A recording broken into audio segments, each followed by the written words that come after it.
Clay দিয়ে কোনো কিছু তৈরি করার পর আমি সবসময় এই ভার্নিশটা ব্যবহার করে থাকি, সেটাই তোমাদের সাথে আজকে আমি শেয়ার করছি। ভার্নিশ ব্যবহার করার ফলে রঙটা অনেক দিন বেশি স্টে করে আর একটা ঔজ্জ্বল্য ভাব আসে। এই জন্য আমি ভার্নিশটা সবসময়ই ব্যবহার করি। এই যে বোতল আর্টটা তোমরা দেখছো, এইটা কিন্তু একটা টমেটো সসের বোতলের ওপরে আমি করেছিলাম। এটার ওপরে কিছুটা কার্ডবোর্ড ব্যবহার করেছি আর বাকিটা সবটাই ক্লে দিয়ে করা। আমি সব জায়গায় ভালো করে ভার্নিশটা ব্যবহার করে নিলাম।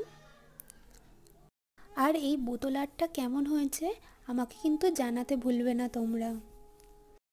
নতুন নতুন ভিডিও দেখতে আমার চ্যানেলটি সাবস্ক্রাইব করে পাশে থেকো সবাই। তোমাদের সাপোর্ট পেলে আমি আরও নতুন নতুন সুন্দর জিনিস তোমাদের সাথে শেয়ার করতে পারবো।